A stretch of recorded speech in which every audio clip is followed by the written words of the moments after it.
Hola hermanos, ¿cómo están?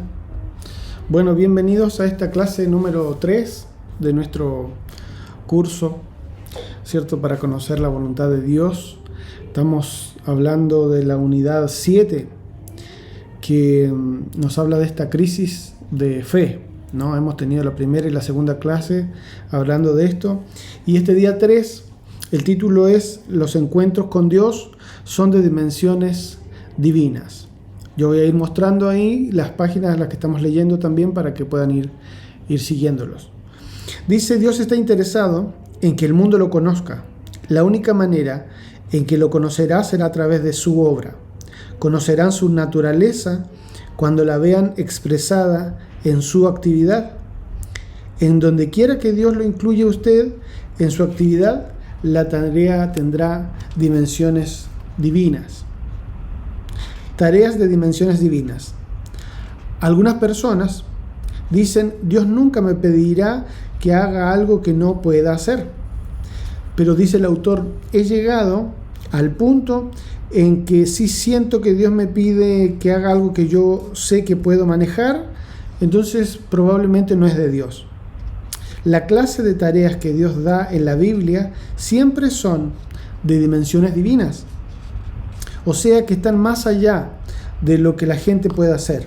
Él quiere mostrar su naturaleza, su poder, su provisión y su bondad para su pueblo y también al mundo que está observando. Esta es la única manera en que el mundo va a llegar a conocer a Dios. Ahí el punto número 1, entonces, de nuestra hojita ya tiene la primera pregunta, que dice: escriba de memoria algunas de las tareas que Dios, el Padre o Jesús, dio a algunos personajes en la Biblia y que eran de dimensiones divinas. Es decir, cosas que eran humanamente imposibles. Yo escribí, por ejemplo, en Números 20, cuando Dios le da la orden a Moisés que golpee la roca para que salga agua y pueda beber el pueblo. Eso es algo que obviamente no tiene ningún sentido en lo natural, ¿no? Nadie va por la vida golpeando piedras y saliendo agua desde ahí. Pero era algo que solamente Dios podía hacer. Era un milagro que mostraba que el poder de Dios estaba presente en esa situación. Hay otra historia en Primera de Samuel, capítulo 17, donde David, un niño prácticamente, vence a un guerrero experimentado y gigante, como lo menciona la Biblia, como lo describe, solamente con una onda, solamente con una piedra. Eso, para los entendidos en guerras, en ejércitos, en tácticas de batallas, no tiene ningún sentido. Sin embargo, Dios lo hizo. Era algo que solamente Dios podía hacer. En Primera de Reyes 18 vemos a Elías orando y enfrentándose a una multitud de profetas del dios Baal. Y cuando ellos oran para que se encienda el fuego del holocausto, no pasa nada. Sin embargo, ora Elías y el Señor manda fuego del cielo y se consume aún el agua que le habían puesto como para hacer un milagro mucho más importante todavía, mucho más espectacular para los que estaban ahí. Así que vemos que hay un montón de ejemplos, seguramente ustedes van a tener otros. Acá el autor menciona y dice que nosotros podríamos decir que Dios le dijo a Abraham que fuera el padre de una nación cuando ni siquiera tenía un hijo y Sara había pasado de edad de procrear. También le dijo a Moisés que liberara al pueblo de Israel y que cruzara el Mar Rojo y que proveyera agua de la roca. Bueno, eso es lo que estábamos contando recién. Le dijo a Gedeón que derrotara al gigantesco ejército madianita con solo 300 hombres. Jesús le dijo a sus discípulos que alimentaran a una multitud y que hicieran discípulos a todas las naciones. Ninguna de estas cosas eran humanamente posibles. Cuando el pueblo de Dios y el mundo ve que ocurre algo que solamente Dios puede hacer, ahí entonces es que empieza a conocer la obra de Dios y que llegan a conocer a Dios. Solamente cuando ven algo que pasa que solamente Dios lo podía hacer. ¿Cuántos de nosotros hemos conocido muchas gentes personas, testimonios de personas que hasta su mismo círculo más íntimo, más cercano, ya lo dan por perdido. Dicen, no, este ya no tiene más arreglo. Y de repente esa persona, por X motivo, por cualquier motivo, llega a conocer al Señor, de repente cambia su vida, y todos los que estaban alrededor dicen, este milagro solamente lo pudo hacer Dios. De hecho, muchas de las sanidades que hemos visto, incluso la ciencia dice, no, ya no hay más remedio, ya no se puede hacer nada más, esperen un milagro, y a veces ese milagro ocurre. Ahí entonces la gente, todos los que presenciamos eso, llegamos a conocer a Dios, llegamos a conocer más a Dios, de otra manera. Y ahí la gente llega a conocer a Dios. Dice en el punto número 2 de esta página 146 que estamos leyendo, lean los siguientes relatos bíblicos de la actividad de Dios a través de sus siervos. Subraye la frase que indica cómo la gente respondió a la actividad de Dios cuando la observaron. Y acá como ejemplo pone y subraya la primera, ¿no? Dice, Dios le dijo a Moisés que hiciera acampar a los israelitas junto al Mar Rojo. Él les liberaría dividiendo el mar y haciéndolos cruzar en seco. Dios le dijo, seré glorificado en Faraón y en todo su ejército, y sabrán los egipcios que yo soy Jehová. Esto está en Éxodo 14, 4. ¿Cuál fue el resultado entonces? Y vio Israel que aquel grande hecho que Jehová ejecutó contra los egipcios. Y acá está la respuesta del pueblo. Por eso está subrayado como ejemplo para que los demás párrafos que vamos a leer también los subrayemos nosotros, ¿no? Pero esto es lo que hizo el pueblo, cómo respondió el pueblo. Dice, y el pueblo temió a Jehová y creyeron a Jehová. Así es que esa es la respuesta que dio el pueblo cuando vio la obra de Dios. Vamos a otro párrafo, que esto ya vamos a tener que nosotros subrayarlo para ver cómo respondió la gente cuando vieron la actividad de Dios. Ya estamos en la página 147. Dice, Dios le ordenó a Josué que hiciera cruzar a los israelitas el Jordán en época del desborde. ¿Por qué? Para que todos los pueblos de la tierra conozcan que la mano de Jehová es poderosa, para que temáis a Jehová vuestro Dios todos los días. Esto está en Josué 4:24. Entonces esa es la respuesta que el pueblo tenía que dar, que tenían que conocer la mano de Jehová, que es poderosa, y para que puedan temer a Dios. Por eso es que Dios hace cruzar a su pueblo en una situación más difícil todavía, que es en épocas de desborde del río. Otro párrafo. Un gigantesco ejército acampó contra Israel. El rey Josafat proclamó ayuno y guió al pueblo a buscar el consejo de Dios. Oró: Dios nuestro, en nosotros no hay fuerza contra tan grande multitud que viene contra nosotros. No sabemos qué hacer, y a ti volvemos nuestros ojos. Segunda de Crónicas 20:2 está esto. Y Dios respondió: no temáis, ni os amedrentéis delante de esta multitud tan grande, porque no es vuestra la guerra, sino de Dios. No habrá para qué peleéis vosotros en este caso. Paraos, estad quietos y ved la salvación de Jehová con vosotros. Crónicas 20, esto está en el 15 y el 17. Y dice que Josafat, esta fue la respuesta, ¿no?, que hizo el pueblo cuando Dios le dijo que él haría su obra. Josafat envió frente a su ejército un coro que cantaba alabanzas a Dios por su amor eterno. ¿Qué es lo que hizo Dios? Dios destruyó al ejército invasor antes de que Josafat o Israel llegaran al campo de batalla. Entonces, ¿qué pasó? El pavor de Dios cayó sobre los reinos de aquella tierra cuando oyeron que Jehová había peleado contra los enemigos de Israel. Esto es la forma en cómo respondió la gente. El pavor de Dios cayó sobre los reinos de toda la tierra cuando oyeron que Jehová había peleado contra los enemigos de Israel. Ni siquiera el pueblo de Israel peleó, fue Dios mismo. Esa obra que solamente Dios la pudo hacer es la respuesta que trajo temor a todos los que estaban alrededor. Así que eso es lo que tenemos que subrayar, que el pavor de Dios cayó sobre los reinos de aquella tierra. Otra historia, en otro contexto. Sadrac, Mesac y Abednego. escogieron obedecer a Dios antes que al rey Nabucodonosor. Antes de ser arrojados al horno ardiente, dijeron: he aquí nuestro Dios, a quien servimos, puede librarnos del horno de fuego ardiendo, y de tu mano, oh rey, nos librará. Eso está en Daniel 3:17.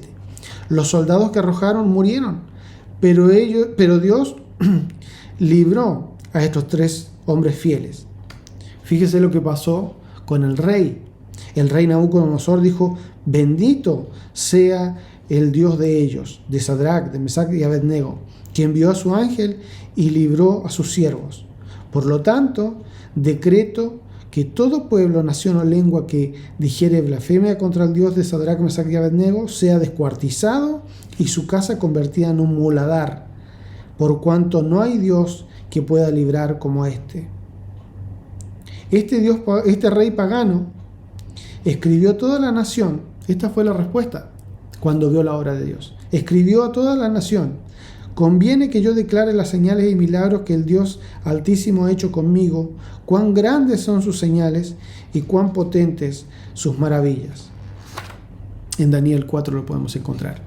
Entonces vemos cómo cuando la gente ve la actividad de Dios, cosas que solamente Dios puede hacer, no le queda otro remedio que reconocer que es Dios. Y llegan a conocer a Dios de esa manera.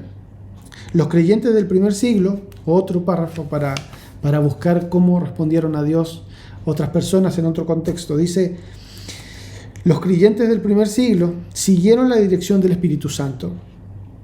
El efecto que Dios hizo fue contundente. Los discípulos fueron llenos del Espíritu Santo y pudieron hablar en idiomas que nunca habían aprendido. Esto es algo milagroso también. Cuando hablamos de las lenguas, en el libro de Hechos, ¿cierto? Más allá de ser algo místico, lo que dice la palabra es que este acontecimiento produjo que mucha gente empiece a hablar lenguaje o idiomas que ellos no conocían y que nunca habían aprendido, pero de esta manera hablaban de Dios, hablaban de las cosas de Dios, de las maravillas de Dios, del poder de Dios. Y otras personas se convertían porque lo escuchaban en sus idiomas, los que estaban hablando. Pero estas personas no tenían instrucción para hablar esos idiomas, los que estaban predicando. Pero el Espíritu Santo lo hizo. Luego Pedro predicó y los que recibieron su palabra fueron bautizados y se añadieron ese día como 3.000 personas. Esto está en Hechos capítulo 2. Dios usó a Pedro y a Juan para curar en el nombre de Jesús a un cojo. Y luego predicaron. Y acá está cómo respondieron también. En el párrafo anterior, cuando habla de las lenguas, ¿cómo respondió la gente? Bueno, ese día se convirtieron como 3.000 personas. En este párrafo donde habla de Juan y Pedro, dice que oyeron las palabras y el número de los varones era como 5.000. Creyeron lo que estaban hablando Pedro y Juan, lo que estaban predicando. Esa fue la obra cuando vieron estos milagros. Dios usó a Pedro para resucitar a Dorcas. Y esto fue notorio, dice Hechos 9, fue notorio en toda Jope y muchos creyeron en el Señor. Así que eso también lo vamos a subrayar. Muchos creyeron en el Señor. Entonces cuando la gente y el pueblo de Dios ve la obra de Dios, ve esas actividades que solamente Dios puede hacer, que humanamente no se pueden hacer, ese es el momento en que llegan a conocer a Dios de otra manera. Y no queda otra solución que entregarse, que reconocer quién es Dios. Ahora tenemos el punto número 3 en esta misma página 147. Vamos a responder las preguntas que siguen. La pregunta A dice: ¿a quién dieron el crédito? Todas estas personas, todos estos pasajes que hemos leído, ¿a quién dieron crédito? ¿A Dios o a los siervos de Dios? La respuesta correcta, por supuesto, es que cuando alguien ve la actividad de Dios, siempre el que se lleva toda la gloria, todo el reconocimiento, toda la admiración es el Señor, siempre. Así que la gente, ¿cómo respondía? Dándole gloria a Dios, dándole el crédito a Dios. En la pregunta B Dice, ¿qué diferencia ve en la vida de los que vieron u oyeron de las actividades de Dios? Yo puse acá algo muy personal, que yo creo que la diferencia en la vida de los que vieron a Dios es que fueron sorprendidos, porque vieron que era Dios el que estaba actuando. Como eran cosas que no podía hacer un ser humano, no les quedó otra que reconocer que algo divino estaba pasando ahí. En la pregunta C dice, ¿cómo describiría la respuesta de la gente en su comunidad al Evangelio de Jesucristo? ¿Cómo vemos nosotros que responde la gente que nosotros conocemos acá en nuestra ciudad? Nuestros amigos, nuestros familiares, cuando ven que Dios está haciendo, cuando reconocen que hay algo que Dios está haciendo en la vida de una persona. Yo lo que muchas veces he visto es asombro. No miedo, sino asombro. Como de descubrir algo que no sabía que podía pasar, ¿no? No me imaginaba que esto podía ser. Ese asombro muchas veces lo he visto en la cara de muchas personas cuando han visto la actividad de Dios obrando en ellos mismos y a veces en otras personas. Pasamos a la página 148. Lo que nuestro mundo ve con frecuencia en nuestros días es un creyente devoto, consagrado, sirviendo a Dios, pero no están viendo a Dios. Se comenta lo que estamos haciendo. Dice, pues bien, allí hay un grupo maravilloso de personas consagradas, sirviendo a Dios. Sin embargo, no ven nada que pudiera explicarse únicamente atribuyéndolo a Dios. ¿Por qué? Porque no estamos intentando hacer algo que solamente Dios puede hacer. Yo acá quiero hacer un pequeño alcance, que es algo que tal vez lo he dicho en otras situaciones, en otros momentos, pero que en muchos casos hemos tomado el Evangelio también como un club de amigos, de amistades, un club social moralmente superior al común de la gente. Y si bien eso puede tener buena prensa, buena fama delante de la gente, oh, mira qué gente honrada, y es algo que por supuesto debemos hacer, pero no es lo único que Dios nos llama a hacer. Un comportamiento ético, hay mucha gente que no es cristiana que también lo tiene. Hay algo más que tiene que haber en nosotros, en nuestra forma de vivir, en nuestra forma de mostrar, que vaya más allá, incluso de esto, de la honestidad, de la ética, de la solidaridad, de la empatía, y todos estos valores que vemos y que están muy en boga hoy como grandes necesidades del ser humano, y que a veces pareciera que es lo único que le falta al ser humano como para vivir bien, para vivir en paz, para que se terminen las guerras, para que todos podamos vivir en armonía. Y en realidad no es eso lo que dice la palabra de Dios, sino que dice que cuando nosotros nos acercamos a Dios es cuando tenemos paz realmente. Cuando nosotros somos salvos es cuando tenemos paz para con Dios. Y para con los hombres, por supuesto, eso es una consecuencia. Pero tenemos que ir más allá del comportamiento ético, que es algo básico. Es lo principal, digamos, el principio, quiero decir, ¿no? Desde donde se parte, pero no es lo único.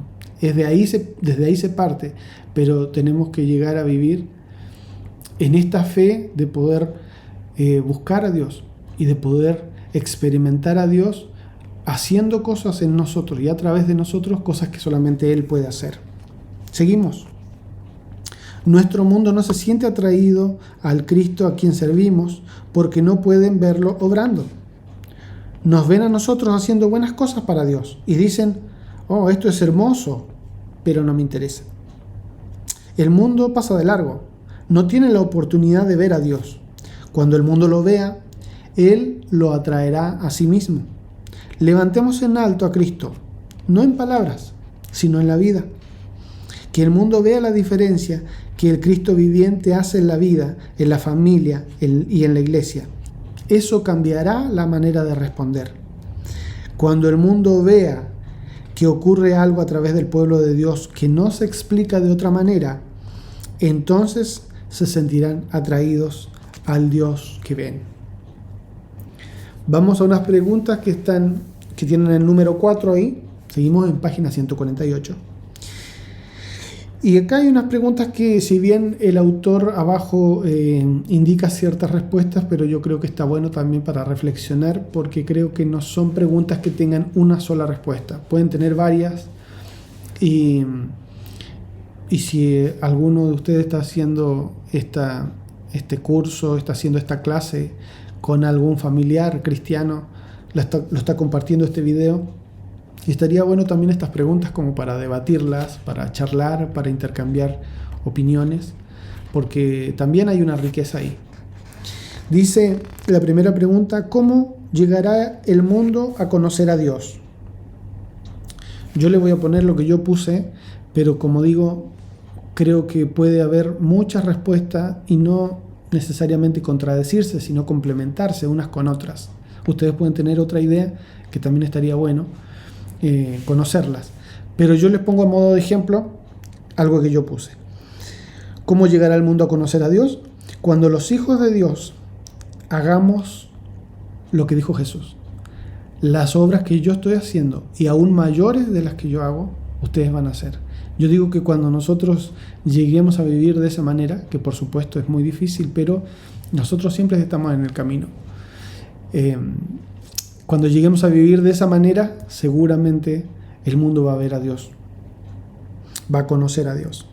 La pregunta B dice: ¿por qué la gente de nuestro mundo no se siente atraída a Cristo y a su iglesia? Y si bien esto en el párrafo anterior el autor lo menciona, ¿no? Porque no estamos mostrando a Dios en nuestra forma de vivir, solamente haciendo cosas buenas, decía el autor. Pero yo también puse: porque nos falta fe para intentar las cosas que Dios solamente puede hacer. A veces nos falta ese pasito de ir un poco más allá, de creer en lo que Dios quiere hacer con nosotros, para que avancemos y para que veamos a Dios obrando en eso, en esa incertidumbre nuestra. La pregunta C dice: ¿qué clase de tarea asigna Dios a su pueblo? Bueno, de acuerdo a lo que estamos leyendo en este capítulo, en este día y en esta unidad, es que las tareas que Dios le asigna a su pueblo son tareas de dimensiones divinas. O sea, cosas que solamente Él puede hacer, pero Él quiere hacerlas a través de nosotros. Y para que nosotros podamos activar en eso, necesitamos fe. La pregunta D dice: ¿por qué asigna Dios tareas de dimensiones divinas que el individuo o la iglesia no puede hacer por sí mismos? Yo le puse acá: porque esto requiere y ejercita la fe. No solamente que requiere fe, sino que al que ya tiene fe se va ejercitando en esto cuando Dios nos pide cosas que solamente Él puede hacer y nosotros vamos y las practicamos una y otra vez. Por eso en una de las clases yo decía, esto de la crisis de fe no es una crisis única, no es un evento único que va a tener el cristiano, sino que más bien va a ser recurrente, va a ser en diferentes ámbitos de nuestra vida. Siempre Dios nos va a estar desafiando a que confiemos en Él, en que caminemos en su voluntad, y eso muchas veces significa no ver nada al principio o no tener ningún indicio de nada, simplemente tener la palabra de Dios y tener la fe de que Él está en el control de todo. Porque sin fe, en el fondo, como dice nuestro versículo lema, es imposible agradar a Dios. Y después vienen unas preguntas más personales, la pregunta E y la F. En la E dice: ¿qué está tratando de hacer que solamente Dios puede hacer? ¿Qué estamos haciendo nosotros? Intentando hacer que solamente Dios podría llegar a hacerlo. Y la pregunta F dice: ¿qué está su iglesia tratando de hacer que solamente Dios puede hacer? Esas son preguntas que cada uno tiene que responder lo que uno piensa, tanto desde un ámbito personal, como lo dice la pregunta E, ¿qué estoy tratando de hacer yo, intentándolo yo, que en realidad es algo imposible para el ser humano? Dios solamente lo puede hacer. ¿Y qué estamos haciendo como iglesia? Nosotros intentando hacerlo como iglesia, como grupo, cuando en realidad es algo que solamente Dios podría hacer. Si identificamos algo, podemos escribirlo acá. Y después viene la pregunta G. ¿Cuál de los siguientes puntos describe mejor lo que anotó en las preguntas E y F? O sea, cuando, por ejemplo, estoy diciendo que yo estoy tratando de hacer algo que solamente Dios puede hacer, ¿qué cosas son? ¿Son metas que Dios me ha guiado a intentar?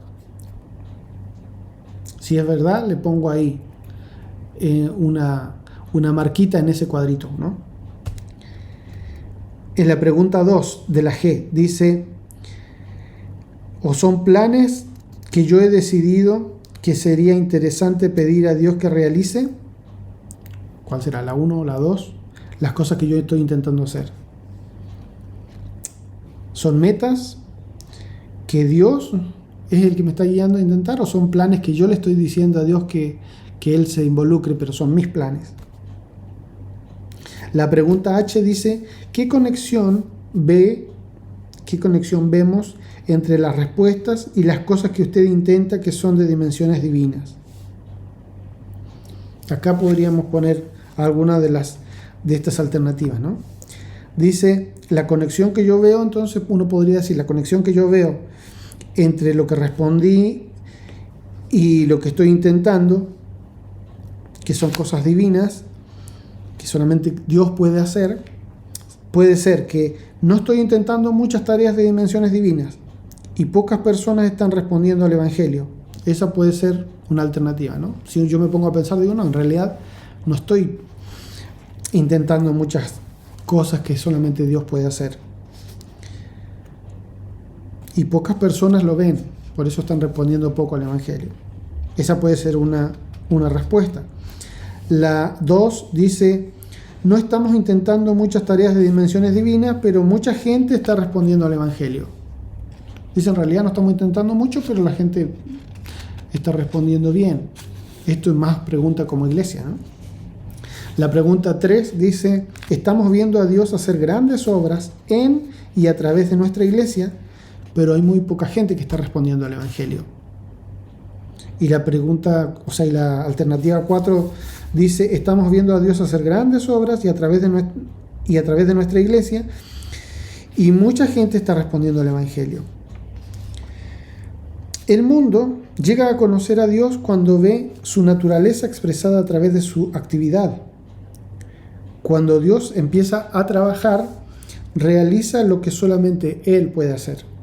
Cuando Dios lo hace, tanto el pueblo de Dios como el mundo llegan a conocerlo de una manera que nunca antes lo habían conocido. Es por eso que Dios le asigna a su pueblo tareas de proporciones divinas. La razón por la cual muchos no son atraídos a Cristo y a su iglesia es porque al pueblo de Dios les falta la fe para intentar aquellas cosas que solamente Dios puede hacer. Si usted y su iglesia no están respondiendo a Dios e intentando cosas que solamente Él puede realizar, entonces usted no está ejercitando su fe. Sin fe es imposible agradar a Dios. Si la gente en su comunidad no está respondiendo al Evangelio, como ve que lo hacían en el Nuevo Testamento, una posible razón es que no están viendo a Dios en lo que ustedes como iglesia están haciendo. Dios está mucho más interesado en que usted tenga una experiencia con Él que simplemente realizar un trabajo. Usted puede completar una tarea y sin embargo no tener ninguna experiencia con Dios. El trabajo puede hacerlo cuando le plazca. ¿Qué es lo que le interesa? Que usted y el mundo lo conozcan y que tengan una experiencia con Él. Por consiguiente, Dios vendrá a usted y le asignará una tarea de proporciones divinas. Cuando empiece a hacer lo que Él le dice, entonces se cumplirá lo que Él se ha propuesto. Entonces usted y toda la gente a su alrededor se regocijarán al tener una experiencia con Él. Le conocerán más y mejor que antes. Bueno, y finalmente el autor acá cuenta un testimonio de su iglesia. Dice: nuestra iglesia en Saskatoon estaba creciendo y necesitaba más espacio. Creímos que Dios nos guiaba a empezar una construcción, aún con solo $749 en el fondo del templo. El edificio costaba $220,000. No teníamos ni la más remota idea de cómo hacerlo. Nosotros mismos hicimos mucho del trabajo. Sin embargo, a la mitad de la construcción ya teníamos un déficit de $100,000. Los hermanos observaban a su pastor para ver si creía que Dios haría lo que nos había llamado a hacer. Dios puso la confianza en mi corazón que nos mostraría cómo hacerlo. Dios empezó a proveer los fondos necesarios. Casi al final todavía nos faltaban cerca de $60,000. Habíamos estado esperando recibir algún dinero de una fundación en Texas. No podíamos entender por qué se demoraban. Un día, por 2 horas, el cambio del dólar canadiense cayó al punto más bajo de la historia. En esos precisos momentos, la institución de Texas nos envió el dinero. ¿Sabe lo que ocurrió? Nos dieron exactamente $60,000 más de lo que hubiésemos recibido con la tarifa normal del cambio. Luego de eso, el dólar volvió a subir. ¿Interviene el Padre Celestial en la economía para ayudar a sus hijos? Nadie en el mundo creería que Dios lo haría para ayudar a una sola iglesia, pero puedo mostrarles una iglesia que cree que Dios lo hizo. Cuando eso ocurrió, enaltecí a los ojos de la gente lo que el Señor había hecho. Le di todo el honor a Él. Dios se reveló a sí mismo por medio de esa experiencia y llegamos a conocerlo de una nueva manera. Así es que siempre que Dios nos llama es para asignarnos una tarea, y esa tarea siempre es de dimensiones divinas. Es decir, siempre son cosas que solamente Dios puede hacer y Él quiere hacerlas, pero por nosotros, en nosotros y a través de nosotros. Justo en estos días que estamos sin actividades más que las más importantes de la iglesia, nos hemos tomado esta semana para detenernos un poco, para pensar, para reflexionar en lo que estamos haciendo cada uno. Creo que también este tema y esta palabra complementa todo eso, porque en el fondo es pensar, bueno, ¿qué estoy haciendo yo? ¿Qué estoy intentando hacer por mis propias fuerzas?